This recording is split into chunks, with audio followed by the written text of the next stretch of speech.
Craigslist ad. I had just moved into a new apartment, and being the broke post-grad that I am, I had pretty much nothing to my name except a few boxes of stuff from my parents' house and a busted-up box spring mattress. At that point, most days, I was sitting cross-legged on the floor in the living room, eating off paper plates while binging Netflix from my laptop for hours at a time. Clearly, this was no way to live, and so I decided to log on to my neighbor's unprotected Wi-Fi network and hunt for some furniture, so I could at least binge Netflix from the comfort of a couch and stop eating on the floor like a savage. And so I hopped onto the free section of Craigslist and began searching for a couch. Have you ever searched for a couch on Craigslist? It's not great. Half the couches on there are held together with duct tape, and the other half are covered in stains of dubious origin. I may be broke as hell, but I'm not that broke. I have standards. I had to have been scrolling for well over an hour, and was probably already a week into the backlogs. I was going to quit, but decided to give the page a refresh before calling it a day. And the moment I refreshed, it caught my eye. The ad was right at the top, not even a minute, listed as brand new couch, never used free for pickup. Brand new sounded pretty good to me, so I went ahead and opened it. The couch was in perfect condition, almost suspiciously neat, covered in stains and marks. As if it were easy, I gave the person a call, so I typed out the person whose name I wanted to take it off the page. Brand new, no details. I got a response that said, "It's ready. See how many couches are ready once a week?" That's all. Okay, the time was sure enough now. I was sold. I was slightly confused by that last part until I saw the address. This place was way up in the hills, away from Nestle. The country reserved for top-rated families. Expensive apartments, drive to the back country. I could hear you screaming. As I sat there in my squeezed living room, barefoot, I realized that I really needed that couch. And it was probably safe. It was almost always going to pay for what Craigslist tells me. Usually, it was a stupid thing to do, but I did it anyways. I typed out another part of the plan that I'd be heading out right away, thank you for the privilege. Then I grabbed my keys and went to my car and headed into Nestle. I plugged the address into Google Maps and was on my way. As I drove down Interstate, I began to appreciate just how far out of the neighborhood was virtually. The cityscape soon gave way to suburban housing developments, and those developments soon gave way to the residential development. I never really understood why people needed to be so far removed from society until this year. Yes, I had been driving around until my face went bad. I would pull over, notice my eyes sparkling, and know that I would beep and take exit 23 from there. I decided that the difficulty was getting closer. As I got out of the car, a fuel chime netting in. Take the next right on Harbor Road. I'll put I carbon, made my way deeper and I put deeper carbon into the fiber on my countryside. hood. Giant This oaks car I could leaned over tell. stretches of road, and To my every car, so I put. often a squirrel would I tempt put fate carbon and fiber. dash across the road in I don't know front if you of can me. tell the carbon, but It was yeah, got deserted. carbon now. I don't think Real I saw clean, another a little car since I had gotten off the more freeway. lightweight. In 200 feet, take the next left onto Gable Lane. I jumped the curb and heard the sirens. Quickly regained my senses and slowed down to take the left. Turn left onto Gable Lane. But I couldn't see it. Oh, dude. There didn't seem to be Okay. any road at all, That's just fine with woods me. and Here you go. brush. I stopped in the middle of the Like, this road. car is like I could see 600, the I think. path on the Or map. something. There I should know be it's a probably road. something. I pulled my car forward slowly, searching for the street that should be there. And then I saw it. Just barely. Slightly easy to make away. It was almost completely overgrown on the sides. Brush piled high on both sides, spilling out into the dust. One side was literally swallowed up by a tree. Birds ate the land coming down from the rooftop. The only street in the town was right there. This is the part of the problem. Are you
Come on, you dickhead, bro. What the fuck was that for, bro? You don't. Ooh. Fucking garbage ass nigga, bro.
I could only hope the couch giver would lend me a hand.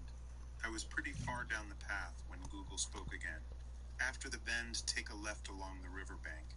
I could hear the water before I saw it. As I rounded the bend, a large, rushing river came into view. I didn't look deep, but it didn't look exactly safe to cross. I was glad Google wasn't asking me to ford it.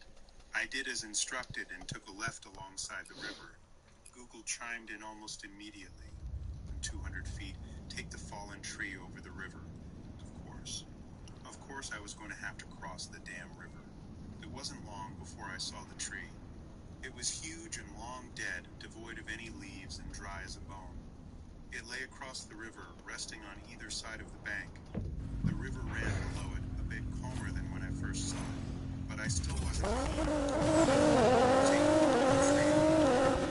took a deep breath, scrambled hoisted myself to the dead tree. Why the hell not? I'd come this far. Even if there was no couch to end this, I'd at least have a good story to tell. It was a slightly scary trip across the dead tree. I was certain at some point it would break through the bottom fast, and I'd turn my ankle and go sprawling into the water below. I seemed to feel the green trees and grass sliding to the ground with the current. Google had started to move again. Touched the ground on the other side. Take the path, thicket ahead for 400 yards. All right, Google, you're close. I proceeded through the thicket ahead, almost enjoying myself at that point. I was bushwhacking like some old school adventure, except the hidden treasure I was seeking was a small footstep. Along the way, Google kept feeding me instructions. Take a right around the large hill. Take the embankment open to your left. Keep straight past the hornet's nest. In 50 feet, take a right past the rolling stone. That is the directions were impossible. How the hell were we to know that a hornet's nest would be on that tree? There's no way they were sending people down here to find directions to some redneck house on a crack road. But I was tired of the stuff, and didn't even get very registered.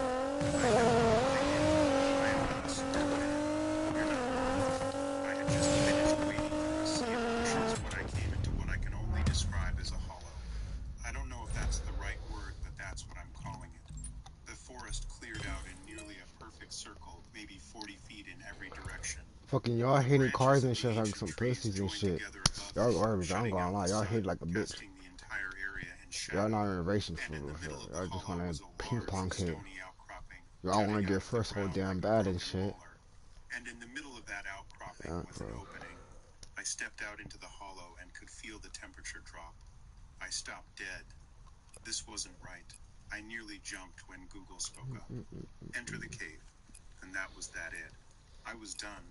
Like hell, I was going into some creepy cave in the woods for a damned couch. Off-roading, bro? What the fuck, bro? What? Bro, I'm leaving off-roading, bro. Y'all garbage. I wanna play on off-roading, bro, for the final one, bro. Google piped up again. Enter the cave. Yeah, no thanks. I stepped towards the exit of the hall and hadn't even gone 2 steps before it interjected once more. The way back is closed. Enter the cave. What do you mean? The way back is closed. I shouted at my phone. I'm going back to my truck. You do not know how to get back. You will get lost. I stopped dead and chills went down my spine. I stared at my phone for a few seconds before raising it up to my mouth. Can you hear me? Yes, I can hear you. I was on the verge of pissing my pants. I could feel myself beginning to shake. I clenched my fists, took a few deep breaths, and felt panic overtake me. I steeled myself and shouted back at my phone. I'm not going into that friggin' cave. I'm going back to the truck. You do not know the way back. And then the fear gave way to anger. I was fully prepared to get into an argument with my phone right then, and there when I realized it was right. Google must have given me 20 different directions since I left my car, and they were all basically down unmarked paths. There was no way I could find my way back without Google, and Google was not going to help me. If I tried to find my way, I'd be stuck in Deliverance Country in the middle of the night alone. I considered phoning for help, but my reception was dead. The bars replaced with a big fat circle with a slash through it. Enter the cave. I clenched my jaw. I didn't have much of a choice. I was basically hosed no matter what I chose to do. I turned around looking into the mouth of the cave. It was pitch black, a gaping maw in the middle of the rock, and that's where I had to go. I approached it, slowly, carefully, as if the entrance were a wild animal waiting to swallow me whole. As I reached the entrance, I could smell the fetid aroma of damp, dead leaves. The air around the entrance was even colder than the air at the beginning of the hollow. The chilling air wrapped around my chest, almost as if it meant to grab me and drag me into the depths. I looked down at the shining light of my phone screen. Google spoke once more. Enter the cave. I took a deep, shuddering breath, closed my eyes, and with all the courage I could muster, I stepped into the cave. Part 2. The moment I stepped into the cave, it was like all light blinked out of existence. It was darker than dark, completely pitch black. I turned my phone around, holding it in front of me like a priest with a crucifix, trying to banish the darkness away. It didn't work. I still couldn't see a thing. Google Maps spoke up. Continue forward for 150 feet, then turn right. I couldn't stop from chuckling to myself. A fat lot of good directions were when I couldn't see the hands in front of my face. I stumbled forward a few steps before the realization struck me. My phone had a flashlight app. I turned my phone back around and fumbled through my home screen until I found the app. I tapped it, and after a few seconds, a nice strong beam of light from the back-mounted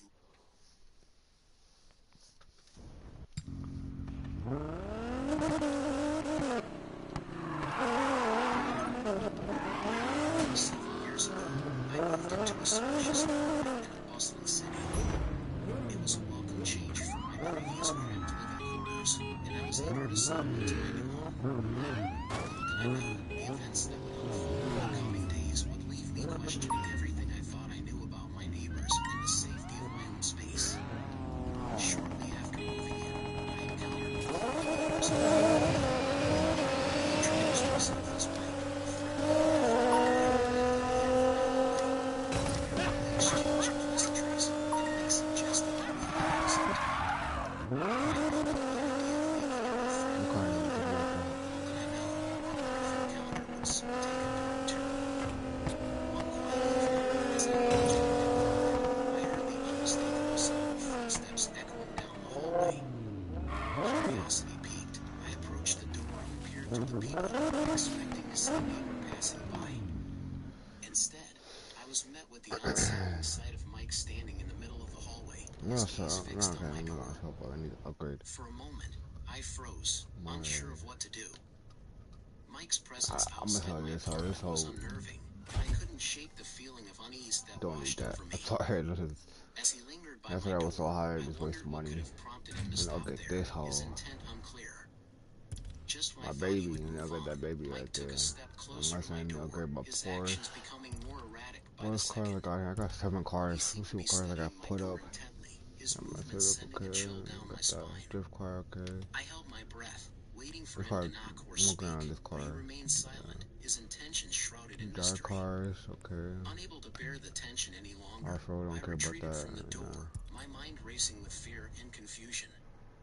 I sought refuge in my bedroom, hoping to distract myself from the unsettling encounter. But try as I might, I couldn't shake the feeling that I was being watched, that Mike's presence lingered just beyond my door. Try to put like 1,000 plus if I can. Hours passed, and still, there were no further disturbances. Eventually, exhaustion claimed me, and I drifted off to sleep, haunted by the events of the evening. The next day, I encountered Mike once again in the hallway, his demeanor cheerful and friendly.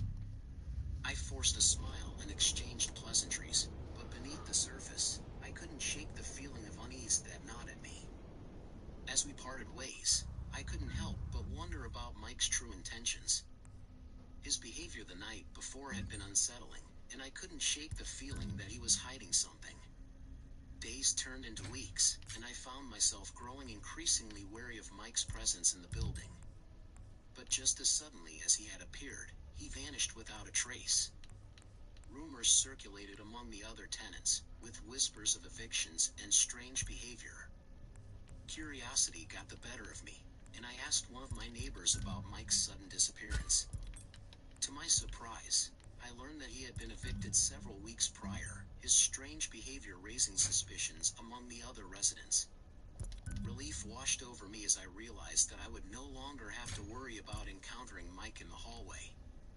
But even as I breathed a sigh of relief, I couldn't shake the feeling that something sinister had been lurking beneath the surface of our seemingly normal interactions. To this day, I still wonder about Mike and the secrets he may have been hiding. As I reflect on the events that transpired, I'm left with a lingering sense of unease, a reminder that sometimes, the greatest horrors can be found in the most unexpected of places. It was supposed to be a fresh start for my family when we moved into our new house. 520. The spacious backyard boasted a charming treehouse, the perfect playground for my son to unleash his imagination. In those first few hours, his laughter echoed through the yard, and I couldn't help but smile at his joy. But as the days passed, strange occurrences began to unravel the tranquility of our new home. It started with sudden disturbances, always night near, unexplained noise there. At first, we brushed it off as the quirks of adjusting to a new environment. Little did we know, the horrors lurking in the shadows would soon emerge with chilling clarity. One night, in the dead of darkness, my wife and I were jolted awake by the sound of a sliding glass door in the kitchen. Heart pounding, I leaped out of bed, ready to confront the intruder. But by the time we reached the kitchen, there was nothing but an eerie silence, the darkness swallowing any trace of the intruder. Despite our unease, we reassured ourselves that it was just a figment of our imagination, a trick of the mind in the stillness of the night. Yet, as the days passed, the unsettling incidents only escalated, each one more inexplicable than the last. It wasn't long before we realized that something sinister was at play. Items began to vanish without a trace, and whispers of an unseen presence lingered in the air. My son mentioned a friend named Lucas, a mysterious figure who seemed to materialize out of thin air. At first, I dismissed Lucas as an imaginary companion. My son's own imagination. But as the events unfolded, I couldn't shake the feeling that there was something more to this elusive friend. Then, one fateful night, terror descended upon our home with chilling clarity. The sliding glass door creaked open once more, and this time, I caught a glimpse of the intruder, a masked figure wielding a knife, his intentions as dark as the night itself. With sheer determination, I barricaded the door, the weight of fear pressing down upon me. My son's words echoed in my mind, his innocent belief in his friend Lucas now a haunting reminder of the dangers lurking in the shadows. As the masked intruder relentlessly pounded against the door, a chilling realization dawned upon us. This wasn't just a figment of my son's imagination. He was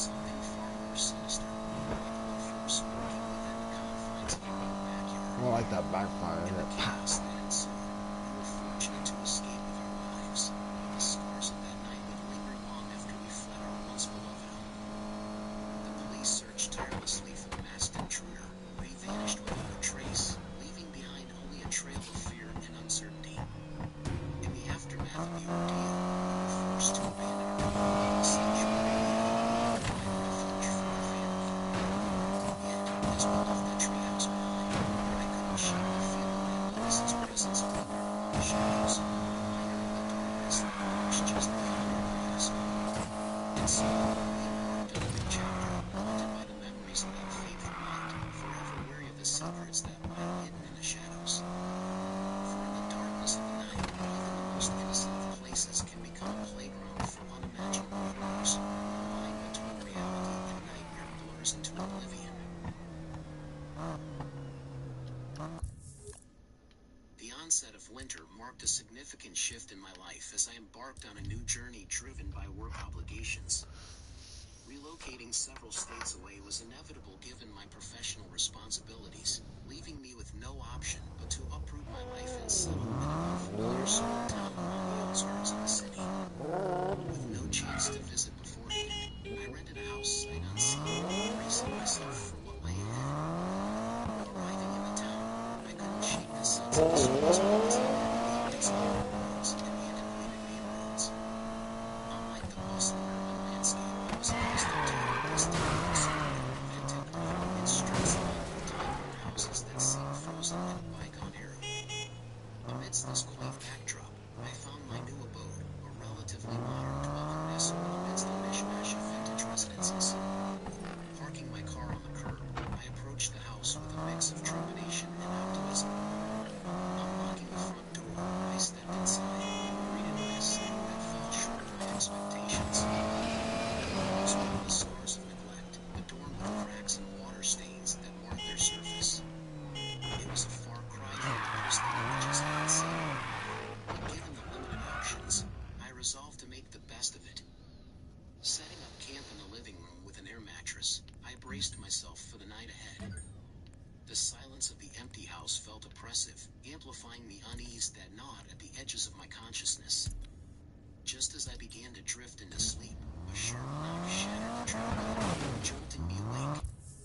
Checking the time, 1 a.m., I hesitated before approaching the door, wary of the lingering visitors. Peering through the peephole, I caught sight of two shadowy figures, their features obscured by the darkness of the night. Their presence seemed out of place, prompting a surge of apprehension that gripped my senses. Remaining silent, I waited for them to depart, but their persistent knocking persisted, refusing to relent. A sense of foreboding washed over me as I grappled with the mystery of their untimely visit, my mind racing to fathom their intentions.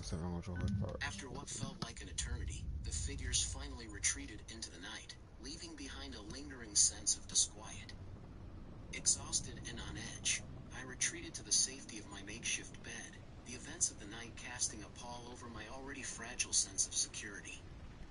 As sleep eluded me, I was jolted awake by a faint sound, a subtle creak that echoed through the empty confines of the house. Heart pounding, I scanned the room for signs of intrusion, my senses heightened by the eerie silence that enveloped me. Venturing into the darkness, I stumbled upon a chilling discovery, a window left slightly ajar, its presence a stark reminder of the mortality that lurked within the confines of my own home. Panic surged through me as I realized the implications of the breach, my mind racing to comprehend the gravity of the situation. Summoning the courage to investigate further, I combed through the house, my senses attuned to any sign of intrusion. It was then that I stumbled upon a solitary footprint, a grim testament to the intrusion that had unfolded in the dead of night. With a sense of dread gnawing at my core, I contacted the authorities, their arrival punctuating the stillness of the night. Together, we combed through the house, piecing together the fragments of a harrowing ordeal that had unfolded in the shadows. In the aftermath of the intrusion, I remained vigilant, haunted by the specter of that fateful night. Though the perpetrators remained elusive, their presence lingered in the recesses of my mind, a chilling reminder of the darkness that lurked just beyond the threshold of my new home. And so, I continue to inhabit the same house, a silent sentinel amidst the ebb and flow of time. Yet, the memory of that first night remains etched in my consciousness, a testament to the fragility of security in a world fraught with uncertainty.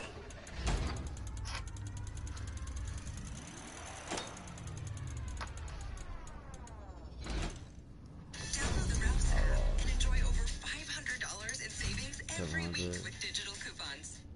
712 is not bad.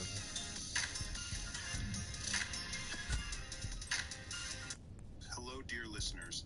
Welcome to Dark Horror Diaries podcast.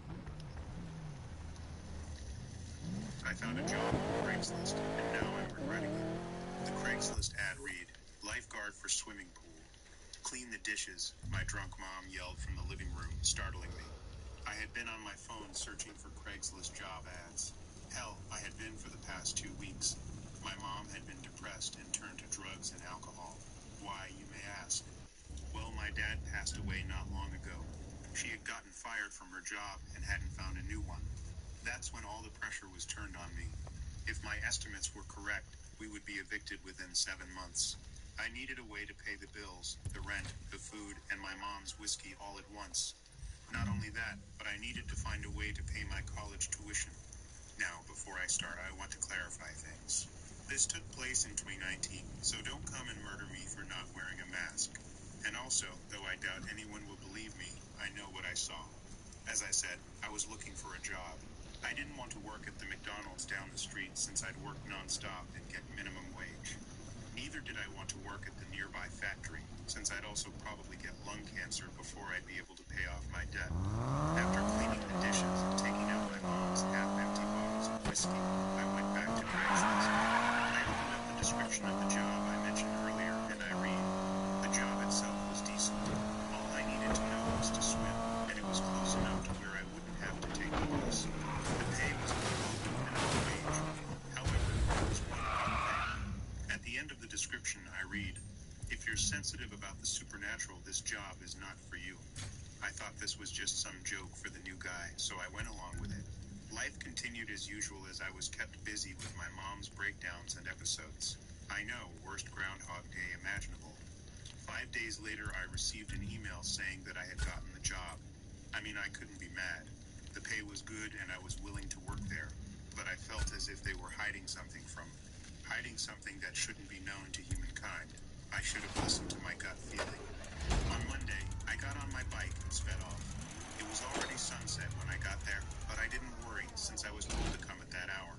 Either way, I thought the job was odd because the pool was about to close. Without giving it a second thought, I casually walked into the indoor swimming pool. Strangely enough, the building was vacant. No people, no signs of them, and the deafening silence. Already weirded out, I changed into my lifeguard uniform and headed towards the lifeguard stand. When I got there, I noticed the note besides the chair. Looking back at the large pool, I noticed the sun had long set and the night had settled over the building. How the hell, I managed to say.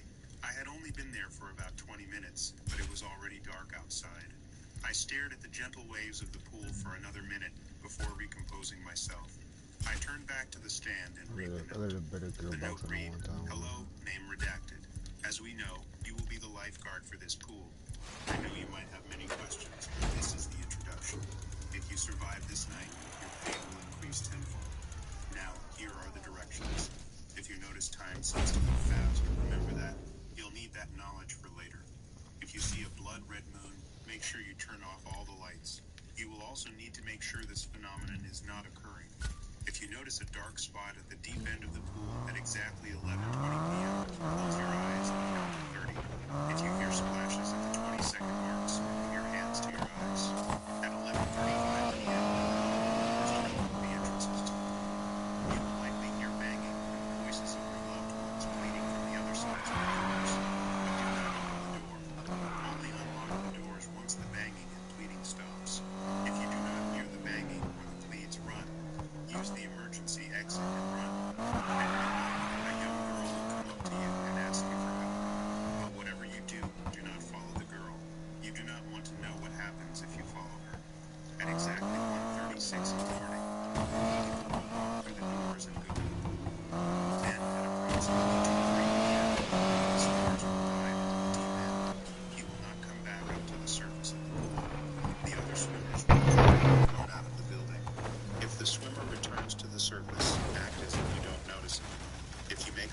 contact with him, it's already too late.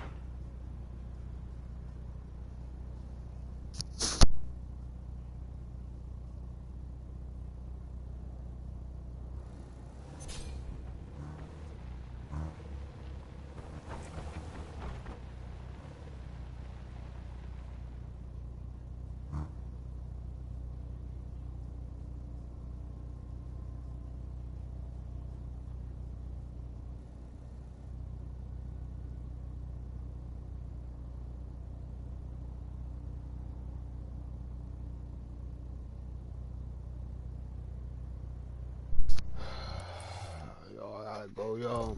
Hope everyone having a great morning. I'll be back on soon. Gotta go get some water from a girl, some water cases. Have a good day, everybody.